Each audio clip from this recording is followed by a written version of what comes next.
Olá pessoal, tudo bem? Esse é um conteúdo de extrema importância, porque nós sabemos que quem não conhece o passado, fica difícil entender o presente e ter uma ideia real, puro. Então, essa é a introdução aos fundamentos do mercado de câmbio, tá? Mercado conhecido popularmente como Forex. Ok? Disclaimer legal: ao usar as informações e opiniões contidas aqui, você concorda que este é um material de cunho exclusivamente educacional e não será o responsável por perdas ou danos resultantes das suas atitudes no mercado. Não negocie com dinheiro que você não pode perder. O desempenho passado de qualquer sistema ou metodologia de negociação não é necessariamente indicativo de resultados futuros, ok, pessoal?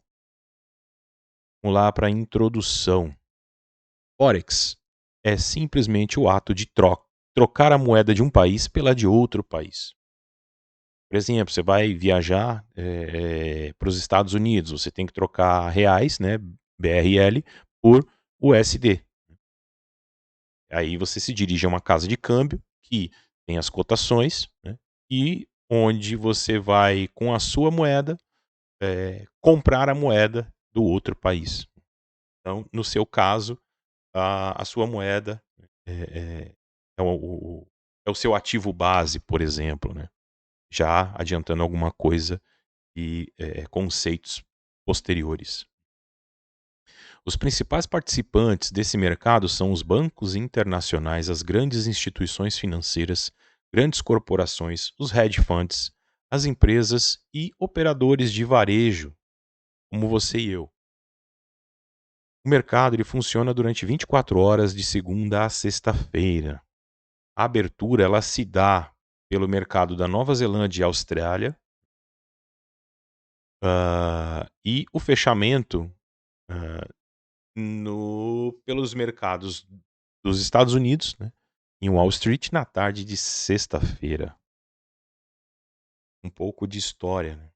Ah, no início, a troca de mercadoria, a troca de mercadorias, ela foi substituída pela troca por metais preciosos, porque se você necessitava, sei lá, de um pente e você tinha uma escova, você tinha que achar uma pessoa que tivesse um pente para poder que quisesse aceitar a troca na sua escova. Quando mais fácil era você ter algo que intermediasse isso, né? Você vendia o pente, ficava com dinheiro para poder comprar a escova. E aí nasceu a troca por metais preciosos, ouro, prata, enfim, aí temos as moedas cunhadas, as moedas em si, né.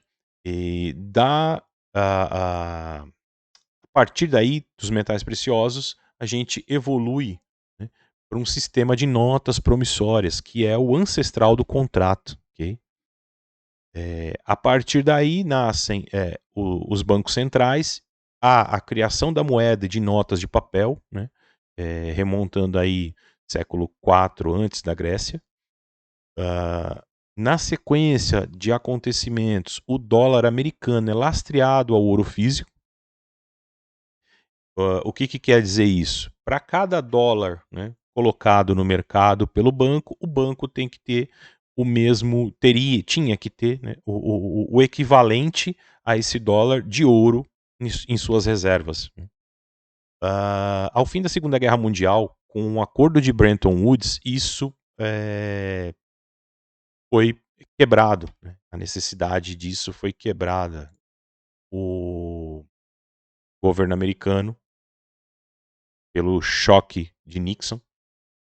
Se vocês quiserem saber alguma informação adicional, dá uma procurada no Google que tem, é muito interessante. Né? Depois que o dólar, depois que o governo americano quebrou, né, a necessidade do lastro, o mundo seguiu a tendência.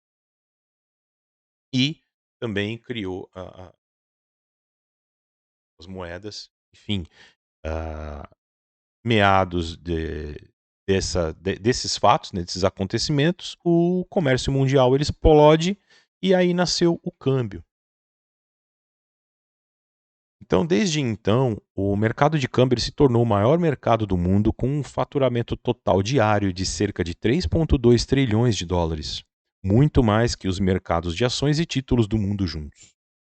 Tradicionalmente era um mercado institucional. Né? O que isso quer dizer? Um mercado interbancário, com sua popularização e liberação para a pessoa física, ele expandiu-se, ampliando para o varejo e aumentando substancialmente em atividade comercial. O câmbio, ele é um mercado de balcão, né, como se fosse uma bolsa à vista, só que, esse mercado de balcão, ele não tem a necessidade de um órgão que centralize, as transações como uma bolsa de valores centralizadas, né. Então, os grandes centros, eles foram se arranjando, né, com pela ordem de importância. E aí a gente tem os centros de negociação geográfica, que são, em ordem de importância, Londres, que é o mais importante, seguido de Nova York, Tóquio, Singapura, Frankfurt, Genebra, Zurique, Paris e Hong Kong. Ok? Os bancos, negociando entre si, utilizam como garantir os contratos de câmbio.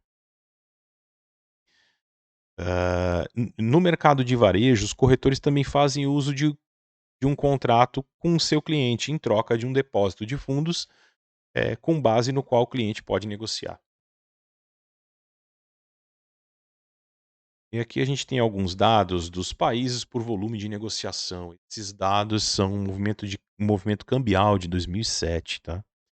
Eh, a gente tem a Austrália, a França, a Alemanha, Hong Kong, Reino Unido, Estados Unidos e os outros estados ali. As divisas por volume de negociação. O par mais negociado de longe é o euro versus o dólar, né? São as duas maiores economias do mundo, seguida do GBP, pelo dólar, e também o iene junto com o dólar.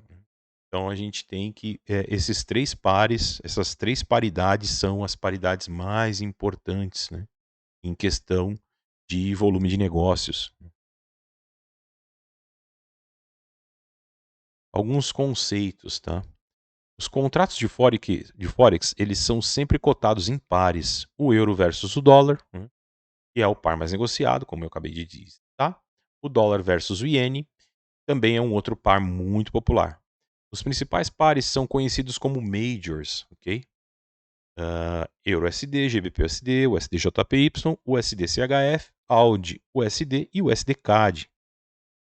Quando uma moeda é negociada sem a paridade do USD, a gente chama de par cruzado ou cross rate, que é o euro GBP, que também é muito importante, o euro IN, o AUD JPY, o euro CHF, entre alguns outros.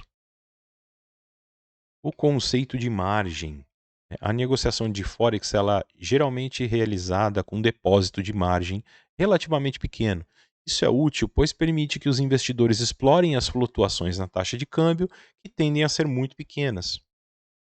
A alavancagem. O uso da alavancagem permite obter lucros muito rapidamente, mas também há um risco enorme em correr grandes perdas, até que seja completamente eliminado. Portanto, é desaconselhável maximizar sua alavancagem, principalmente se você não conhece os riscos. Os operadores de Forex bem-sucedidos aplicam gerenciamento de capital rigoroso e uma modelagem no tamanho de posição em relação ao tamanho da conta e ao perfil de risco, ao risco pessoal de cada um. E esse foi a primeira aula de conceito, né? E a gente se vê no próximo vídeo. Valeu!